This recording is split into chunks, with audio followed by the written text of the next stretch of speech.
Welcome back to Upper Michigan Today, everybody. We're talking about skincare routines and the order in which you should put your products on. So we've already kind of covered, if you don't know, rule of thumb, go from lightest to thickest. Thinnest to thickest. Thinnest to thickest. Couldn't think of the words there. But always, always wash your face morning, wash your face at night, and moisturize. And then you say to use an SPF as well. So those are your bare minimum. You know, if you're like, okay, Jamie, I'm not into doing, you know, let's go on our first date before we get married. So let's just ease into this, you know? And that's where I would be a cleanser that's appropriate for your skin. And again, it's all about ingredients too. And certain ingredients are more appropriate for a skin type versus another.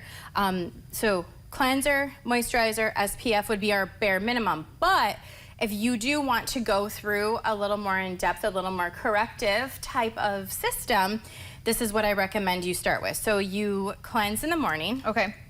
Use our toner. So what does a toner do? Toner balances the pH of your skin. Oh, okay. I always wondered. Is that like a spray? It's just like a mist? So there can be, yours is a mist because of the skin type you have. Okay. And then because Elizabeth uses PCA as well. It's my favorite. I may have turned her to the dark side. I do love it. I do love it. This is the hydrating toner. This is the one that I use because even in the summer, I run really dry. So this one is a pump. So you would take a cotton round and pump. Got you. And you know, just, okay, so. Okay, here it comes. Here it comes. We're going full school mode right now. This is a Jamie's, classes in session. Jamie's signature move. This is a Jamie signature move. Oh yeah, she did bring a pointer. I do have a little pointer that I'll use after. But so I like to use boards because I feel like I'm very visual, and a lot of people are visual. So. When we talk about our cleanser, you know, first of all, that's removing dirt and oil, but how much do you use? You don't want to overuse your product, burn through it really fast, and really, there's no benefit in overusing your product. So dime size amount. That's small. And emulsify it with water. Okay. Okay, then our toner, which is a pH balancer. That one we would use like 2 pumps or 2 sprays. I love putting that on my face. Oh, doesn't it feel amazing? It feels so good. I love the mist. Oh, yeah, I'm glad that my amazing. skin type enjoys the mist. Next, we're going to talk about a corrective serum. So this would be like, for example, hyaluronic acid if you run a little dry, or this is just the general serum I recommend for pretty much everyone because it hydrates you from the inside out.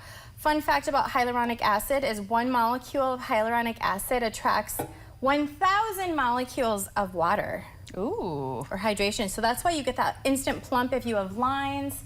That will instantly plump those lines up.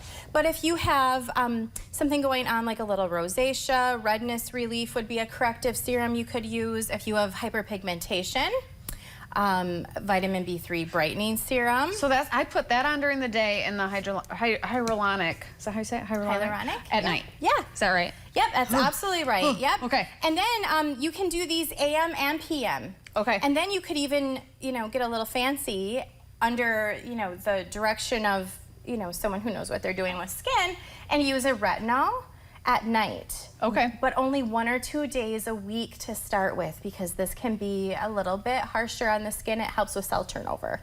And that goes over the whole face? That would, yep. Okay. And again, retinols are something that I would get a little more direction about, just because you don't want to overuse a retinol and then you end up with some other skin issues. So I have a question before we move on. Would you put both of those serums, like say you get the vitamin B3 and the hyaluronic one? You can stack them. Do them at the same time? You can? You can stack them, especially if you're really going gangbusters on your redness or your pigmentation. Yeah. What I would do is do the hyaluronic acid first, let it soak in about 2 minutes, and then add your other serum on top. Or vice versa, because really, guys, it's all about just using your product and getting into your skin. There's no like plastic barrier that happens with any layer, so you know it'll soak right in with everything else. And really, correctives, it's usually 1 pump or a pea-size amount for the whole face. Yep, for the whole face and neck, really. Oh, I think I go a little heavy on that. Yeah, your correctives, you do not need to overuse them, and when you're using clinical grade like you are, it's highly concentrated. Okay. Okay? Okay, good to know. So then you would use your eye cream. if you do choose to wear an eye cream.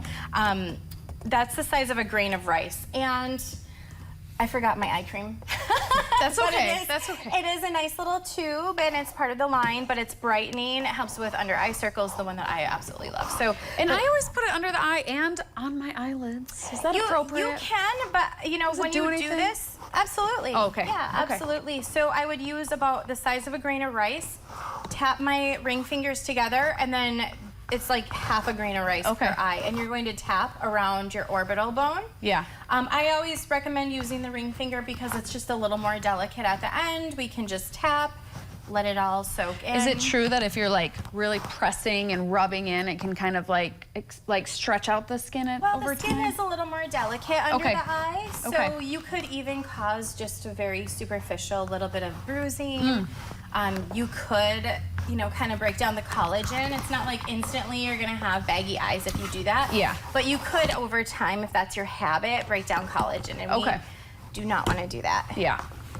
We're combating gravity and time as it is, so Exactly. don't fight. We want to your do face things with in your favor of fingers. it. That's right. Then next up is your moisturizer, like we talked about. It's super important also to note that moisturizer is even important even if you have oily skin, because of that whole cycle where our bodies are incredible at homeostasis, or staying alive and staying well. So when we feel like we're drying out, our body naturally produces more oil. So if you have oily skin and you do not use a moisturizer because you don't want to feel oily, you're actually going into that vicious cycle where your body is signaled to create more oil. Yeah. Which is kind of, it kind of is counterintuitive, but that's the way your body works. It's like, oh, we're withholding, you know, we're not moist, make more moisture. Even though you're like, I am blotting X amount of times a day, your body just doesn't think that way. Yeah. And as far as moisturizer, nickel size for the entire face and neck. Okay. So raise your hand if you've been overusing your products. It's super easy to do because really we think like, oh, is this enough? Oh, I don't know, especially the correctives. We can burn through those so fast if we're slow it down. overusing them. Yep, You want it to last pump. too. Okay, one pump. Okay, noted. Yep. Next up, of course, our SPF. I brought an example of my favorite. This is our face one. I love the tinted. It also has hyaluronic acid, a little bit of caffeine, so it helps to plump your face, but also tighten it at the same time. And then the body one too. So with the SPFs, I recommend looking for something that has like a zinc oxide, titanium dioxide, the more physical sunscreens. We talked about that in a different episode, but those are reef safe. They're a little bit healthier. They aren't the type that are chemical and leaching into your system. But for the body, I recommend using a shot glass size if you're going to be out and about. And then for the face, we want to use, like we talked about before, that nickel size again. Okay. So that's reapplying every 2 hours a little more often if you're out and about, if you're paddleboarding at the beach, or even just running errands for most of the day. Just try to reapply every 2 hours, and yeah. Okay. We kind of bust through that. Oh, it's great. It's and so morning and night. keep clanking. Morning and night, or do you change it up? So what I would do is actually, sorry, I'm not gonna. She loves I get her a little board. wild She with loves this board, her board. here. So this cleanser, toner, corrective, eye, and moisturizer is morning and night. Okay. SPF, morning and throughout the day. Okay. It's easy. I like that you don't have to change it up morning and night. Because Yeah, that's just where I keep feel it like the simple. confusion starts to come in. Like, wait a minute, what did I do last night? Well, What should I do this morning? and really, even if you're like dog tired and you know, you're at the end of your day and you're so tired, please just wash your face and use your moisturizer. And if you're feeling rushed in the morning, wash your face, use your moisturizer, and put your SPF on. Perfect. Because, fun fact, and we've talked about this before, 80% of aging comes from sun damage. Yeah. 80. Yeah. So SPF is our friend. I think you forgot something on that step. I think number 7 should say drink more water. Oh! Drink more water. Is it on the back? Is it on the back? And it lights up and makes sound? All right, we have to take another break. She'll work on that one. yeah. When we come back.